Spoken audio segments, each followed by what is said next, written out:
सल्ली व सल्लिम दाइमन अबदन अला हबीबिका खैरिल खल्क़ि कुल्लिहिम मौलाया सल्ली व सल्लिम दाइमन अबदन अला हबीबिका खैरिल खल्क़ि कुल्लिहिम। माहाना यौम बदर के हवाले से हाफिज अब्दुल रहमान ने हनफिया मस्जिद बंस रोड में जंगे बदर की याद ताज़ा करने के लिए हर माह तकरीब का एहतमाम किया जाता है। इस हवाले से अब्दुल रहमान समेत दीगर का कहना था कि देखिए, हमारा तो प्रोग्राम जो है उसमें वैसे तो मरकज़ी 17वीं शिफ्ट का ही होता है, यानी ग़ज़वा बदर के हवाले से हमारा प्रोग्राम होता है, लेकिन जो हर महीने या कोई करंट अफेयर्स होते हैं उसके ऊपर भी हम गुफ्तगू करते हैं।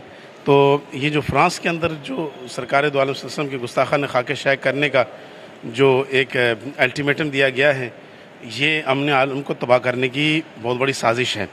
तो इस पर मुसलमान हुक्मरानों को चाहिए कि वो एक सॉलिड एक्शन लें। मस्जिद हाजा में मैं एक अदना सा कारकुन हूँ यहाँ पर, और इस मस्जिद हाजा में हनफिया मस्जिद में गुज़िश्ता 40-50 सालों से ये प्रोग्राम जारी और सारी हैं, जो कि यौम बदर, जंग बदर या ग़ज़वा बदर कह लें, उसके हवाले से इसकी याद ताज़ा की जाती है। क्योंकि ये जंग बदर 17 रमज़ानुल मुबारक सन 2 हिजरी में ये ग़ज़वा बदर लड़ी गई थी, जिसकी सुपरविज़न इस जंग की हुज़ूर अकरम मोहम्मद मुस्तफ़ा सल्लल्लाहु अलैहि वसल्लम ने की थी।